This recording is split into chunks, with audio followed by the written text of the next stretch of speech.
The first one they teach anybody is slope-intercept. That's the most common one. Okay? Okay. The reason is that's the y equal mx plus b. What's b? That's the intercept. Yeah. That's the y-intercept. What's m? The slope. Okay? So if I told you I had a line that had a slope of 2 and a y-intercept of -3, what would its equation be?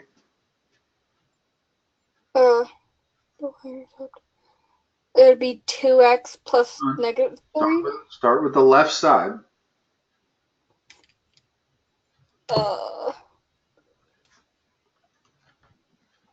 Now, what's the right side? 2. 2x. Yeah, 2x. -3.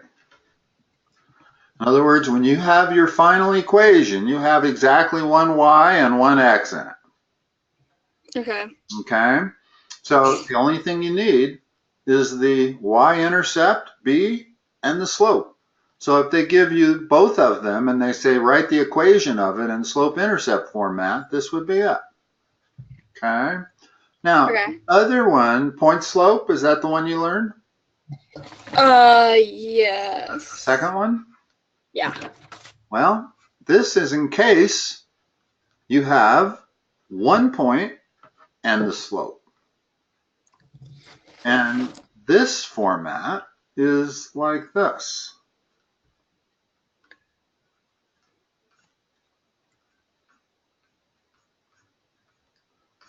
What's my point? What m is the slope still. M is always slope.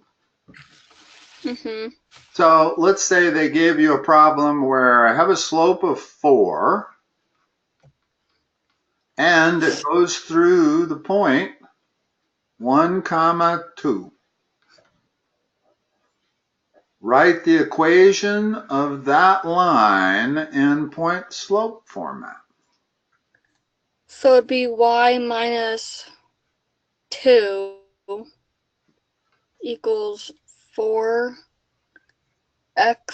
minus 1. Right, and that's it. That's actually the final format. You do not have to simplify that and put it into slope-intercept format, which a lot of people want to do because that's all they know is slope-intercept format. But point slope is actually the more common format when you get to calculus. You stop using slope-intercept and you start using point slope, because in calculus you usually have a slope and a point. Hence the name point slope. Now, if you forget this is somewhat complicated looking. Well, understand that if you were to divide both sides by x minus x sub 1, what would you get? X minus x sub 1. Yeah, you would get m equals y minus y sub 1 divided by x minus x sub 1, correct? Yeah. Well, that's rise over run.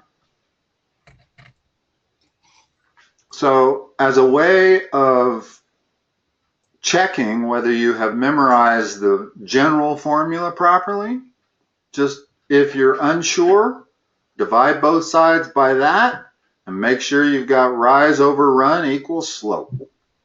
That's the thing you want to always remember about slope. It is rise over run to start with. Now, what's the rise? The rise is the difference in the y-coordinates. What's the run? The difference in the x-coordinates. What's the difference in the y-coordinates? Y sub 2 minus y sub 1 divided by the difference in the x-coordinates, x sub 2 minus x sub 1. So you can always figure that out as long as you know what the heck happened. Turned off my thing. It did. My OneNote. Just shut it down completely. Okay.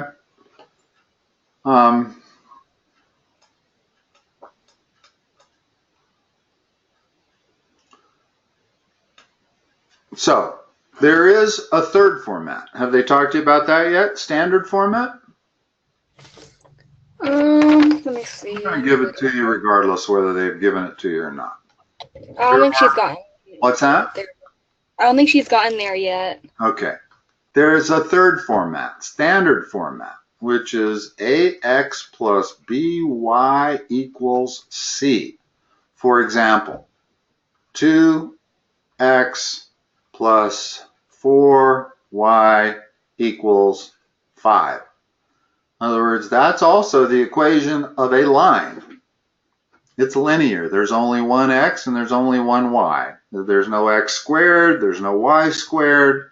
If you have one x and one y precisely, you have a straight line, okay? With no exponents other than 1. This is not used quite as much because notice that I cannot figure out the slope immediately. I got to do some algebra to figure out the slope, right? Yeah. How would you get the slope of that equation? Would you have to do the y first and then the x? Well, you'd solve the equation for y. I mean, there's a couple ways to do it. If your numbers were convenient, in other words, if this was like a 12 instead of a 5, then I could easily solve for the x-intercept, the y-intercept, connect the 2 points, I've got my graph. And I wouldn't have to figure out slope. But if it doesn't divide easily, in other words, there's not a good common denominator for these 3 numbers, well, then just solve it for y. Solve this equation for y. What do you get? What's the first step? Would you subtract it from the 5? You're trying to end up with y equals something. So when I say solve for y, get rid of anything that's not y. Oh, subtract the 2. 2x. 2x. So that's the first step. Now we still are not in slope-intercept format, right? What do I got to do to get it in slope-intercept format? Divide it by the 2x. By 4. In other words, you're always trying to isolate whatever you're trying to solve for. If I'm trying to solve for y, I got to get rid of that 2x and I got to get rid of the 4. And the way you get rid of both of them is to do the inverse. Right now, the 2x is being added to the 4y. So I got to subtract 2x. Once I've done that, the y is being multiplied by 4. So now I got to divide both sides by 4. Okay. Now what's the slope? Y equals 2x. Or simplify that. In other words, let's get that in y equal mx plus b format. So, well. I shouldn't have written this other 5 here. I should let you do that. Or this other 4. So that's what we got. Now, separate that into 2 fractions. In other words, that is equal to that fraction plus that fraction. What do you end up with? Negative 0.5. Negative 1/2. Don't use decimals if you don't have to.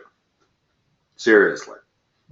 Okay, fractions work better if it's a nice convenient fraction. In other words, you started with 2/4. That reduces to 1/2. Plus what?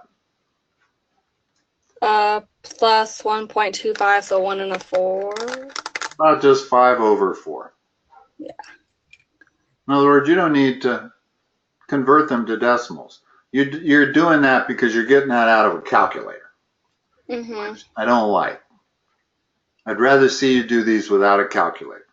It's one thing if I ask you to divide 134 by 17, that I expect you to use a calculator. But if you're just chopping this thing up into two parts, you should know that 2/4 is 1/2, and the other part of it is 5/4. Just Okay. exactly as you see it. So what's my slope? Would you? Here's the same equation as this.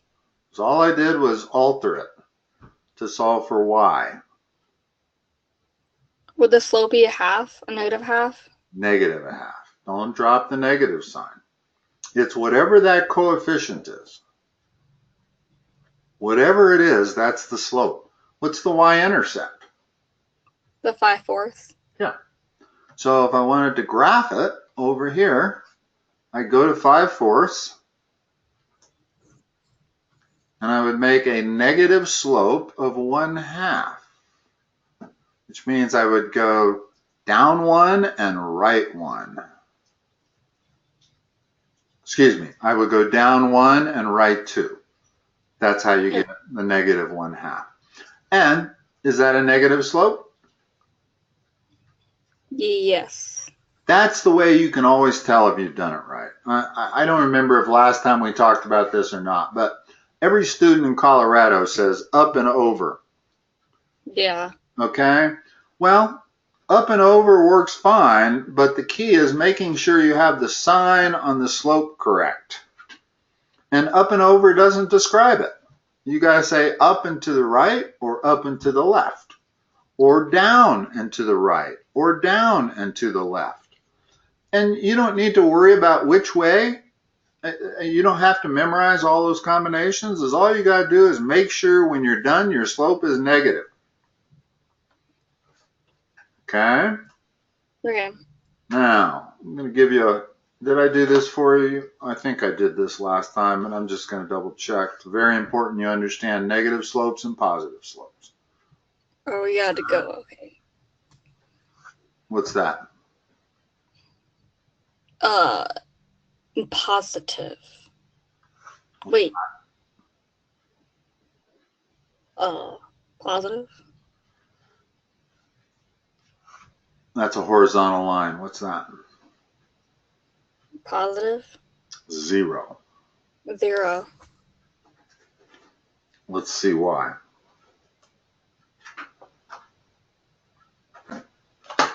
If I look at slopes, the slope of 1 is basically a 45-degree angle, okay? Mm-hmm. It has a slope of 1. If I have a flatter line, that's a slope less than 1. Not negative, but maybe 1/2, okay? Okay. And if I have a flatter line still, that might be 1/4. So what am I approaching? I'm getting smaller and smaller and smaller. When I get to a horizontal line, the slope is 0. Okay? Okay. Now, let's talk about steeper slopes. This is a slope of 1. Anything steeper is a bigger slope. That might be a slope of 2. Steeper still, going to be bigger than the number 2. That might be a slope of 5. When I reach a vertical line, what do you suppose we're headed to? Isn't it 0 again? Or is it? Nope. These numbers are going bigger. Every one of them. The steeper I get, the bigger the number. So what do you think it's headed towards? 100? Infinity. Like infinity? They don't like to call it infinity, but that's what it's headed for. A vertical line is an infinite slope. It's an infinitely steep slope. They call it undefined. At your level of algebra, when they talk about vertical lines, they're going to say it has an undefined slope. They don't like using the words infinity, basically. You get to precalculus, and they'd say that was an infinite slope. But it's very important that you understand that it's not 0, it's not even close to 0. The distance between 0 and infinity is huge. So it's definitely not headed to 0. In other words, the steeper I make it, if I make that a slope, if I make that a slope like this, I don't know what's going on. I'll use black. That might be a slope of 1,000. Remember what slope is, rise over run. It's the amount of the rise versus the amount of the run. Well, the amount of the run is not very much on that steep black line, whereas the rise is pretty good. So that could easily be 1,000 slope. And you can see that I'm going 1, 2, 5, 1,000. As I approach that vertical line, my slope approaches infinity. Okay? And negative slopes are symmetric. In other words, if I want a negative, tell me what that slope is. -1? Or like negative? No, you're right on. It's the exact same angle as the positive one. The only difference is it goes from upper left to lower right. So it's a negative one. Now, what's this slope? -1/2. Huh? And 1 second. That's my next appointment. Hello? It's okay.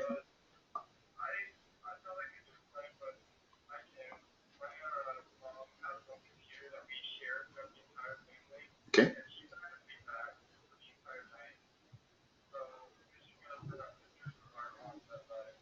That's fine. I'm in the middle of a session right now, Merrick, so I can't talk. No problem. I can't talk. I answered it because I knew you were coming up at 8. So we can cancel tonight and talk to your mom as to when you want to try to reschedule.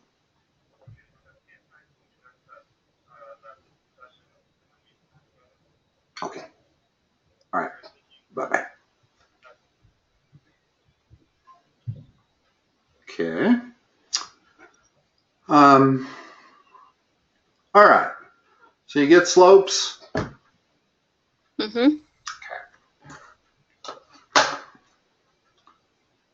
Now,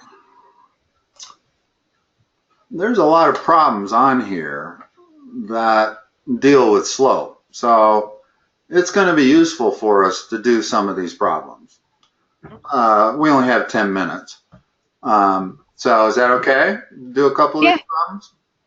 Okay, let me blow it up, take a snapshot of it. Is there any ones in particular you want to look at? I say let's start on 4.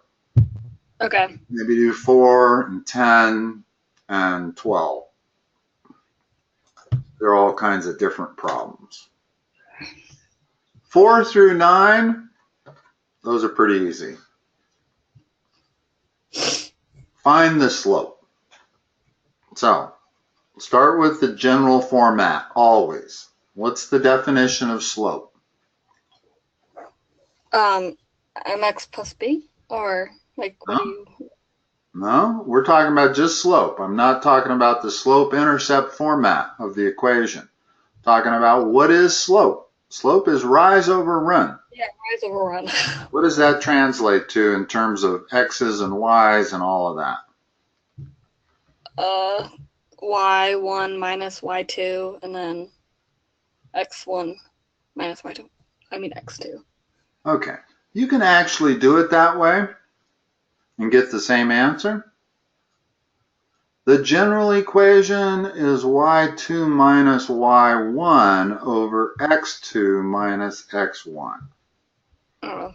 Now, is all you did was reverse them, which is fine because that is the negative of that and that is the negative of that. So this gives you the same exact number as this does. So as long as you do it in the same direction, you're fine. You cannot reverse 1 though, only. In other words, this would not be correct. To have the numerator be y1 minus y2 and the denominator to be x2 minus x1. Okay. Not correct. You can go either way. Just make sure you go the same way in the numerator as you go in the denominator. So, in number 4, plug everything in. I don't care which way you do it. So 3 minus 2. Okay, so in this case, this way over here works a little better, right? Because it leaves you with positive numbers. Mm-hmm. If you were to do this way, you'd have to do 2 minus 3. Okay, what about the denominator? 14 minus 4. What slope is that? 1/10. Does it rise, fall, horizontal, or vertical? 1/10. Would that be fall? No, rise means positive. If it's a positive slope, it rises. Remember, positive slopes do that? If you put a ball on there, the ball has to go up. Okay. That is a rising slope. That's a falling slope. That's a horizontal slope. That's a vertical slope. That's all they're asking there. Tell whether it's positive, negative, or 0, or undefined. This is kind of what they're saying. So it's rising? It's rising, exactly. Okay. Let's do one more. Yeah, we got time. Let's do number 5. That's an interesting one. Minus 4. Start with the general equation. So it's 1 minus 4.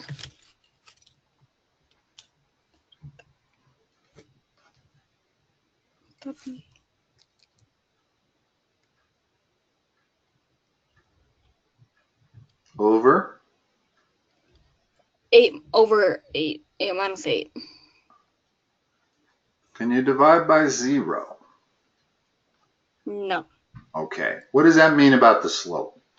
So it's falling? No, it's undefined. Oh, okay. In other words, when you divide by 0, you're basically talking about infinity.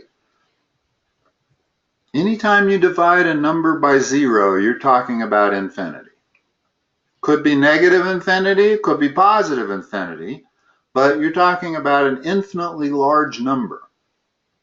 And whenever that's the case, you're talking about a vertical slope. Whenever you're dividing by 0, doesn't really matter whether that's positive or negative, it's a vertical slope whenever you divide by 0. The numerator can be 0, but the denominator, it can be 0, and all that tells you is you have a vertical slope. Okay? Okay. All right. Let's go here. Let's do number 10. Which slope is steeper? Line 1 or line 2? Well, the only way to tell is to solve for the slope in each case. So the slope of line 1 equals what? 4 minus 0. And then it'd be 3 plus 5 since it's a negative. Okay, so that's 4/8. Simplify that. A half. Slope of line 1 is 1/2. Now tell me the slope of line 2. 6 minus 4. And then 1 minus 0. Which one is steeper? Does that mean bigger? Yes. Well, So think about what we talked about. We were going through all the slopes. That's a slope of 1. That's steeper. Right? Yeah. That's steeper still. That's steeper still. That's flatter.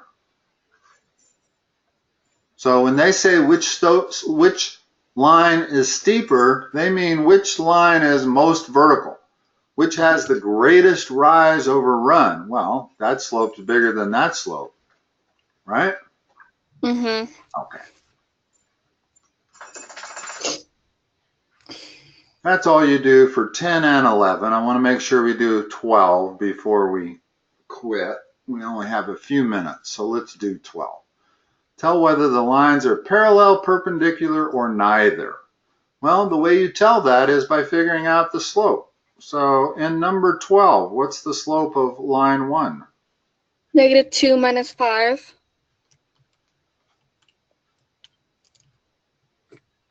Over? Don't, -4 minus don't 1. simplify until you get it like that. Now simplify.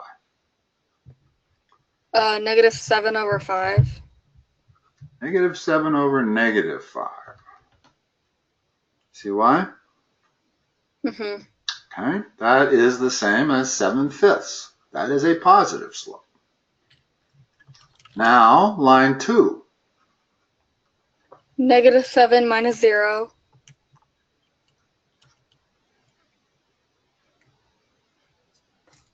Go ahead. That's -7. What? And -7 minus 0 is the same as -7. Uh-huh. And then at -2 minus 3. Simplify. -7 over -5. Simplify. 1. No. Wait, no. Negative signs cancel, so that's equal to 7 over 5. In other words, I can divide top and bottom by -1 to get 7/5. Okay? So now tell me whether those two lines are parallel, perpendicular, or neither. Perpendicular? No, parallel. Parallel if they're equal. Yeah. What it would require to be perpendicular, you got to do two things. You got to reciprocate and change the sign. So had I come up with a slope of -5 over 7, that line would be perpendicular to line 1. In other words, if line 1 has a slope of 7/5 minus 5/7 is perpendicular to that line, makes a right angle, always. And always the slope of a perpendicular line is the negative reciprocal. Remember, you have to do two things. Everybody leaves off one of them. They'll either put a negative sign on it or they'll reciprocate it, but they don't do both. You got to do both. So tell me what the perpendicular slope to 8/5 would be. -8/5. You got to do two things. Wait. What two things do you have to do? Change the sign and what else? And then flip it. Okay, you didn't do that. You said -5/8. -5/8. Now, if I have a line that has that slope and I have a line that has that slope, they're perpendicular. Mm-hmm. If that's -5/7, now they're neither. In other words, if it's parallel, they're the same. If it's the negative reciprocal, they're perpendicular. If it's neither of those two, it's neither. Okay. Most lines are going to be neither. I mean, if I just arbitrarily draw two lines up there, that green line is not parallel or perpendicular to either red line. And its slope would reflect that.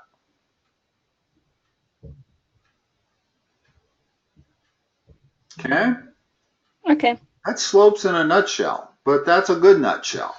And there are a few things in algebra that are more basic than this. If you take an algebra test, you will definitely have problems like 4 through 9, 10 and 11, and 12 through 15. Every algebra test in the world will have these kind of problems on it. So this is the real basic algebra stuff you've got to learn. This is not on the edge of things. This is, you definitely would get questions about this. Okay. Okay? Okay. Haley, have you talked to your mother about future appointments? No, I'll talk to her and I'll tell her to make one when I go Did she upstairs. make this online? Or she might have asked me to make this. No, she didn't. So you don't have another session scheduled at the moment. You can do it either by logging onto my website and choosing one of these available spaces that you see, or if you wanted, you could have 7 o'clock every Monday night, and I'll just lock it up for you. Okay. Just kind of depends on whether you know or not, whether you're always going to be available Monday night at 7. Or if you always had a test on Monday, that might not be a good night to have a session. Because you don't generally get new material on days where you have a test, right? And, I so. well, in general, you don't always get new material on days where you have tests. So you don't want tutoring sessions on that evening because you've got to have material. I want you to bring material to the table. Material like what we were working on today, these problems like this. Okay.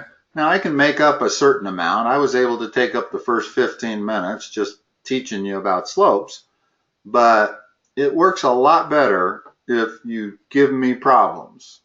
That tells me exactly where you're at in your class and exactly what to work on, as opposed Okay. to having to figure it out myself, which is hard to do because I'm not in your class. I don't know what you guys are working on right now. But so try to send me material right before the session. You don't have to send it a long time. I don't need time to prepare. Just send it before the session starts. Or at the beginning of the session. It's just that wastes 2 or 3 minutes of time. So it's better if you send it to me before. Okay. Okay? Haley, have a good rest of your evening, and I will let you go.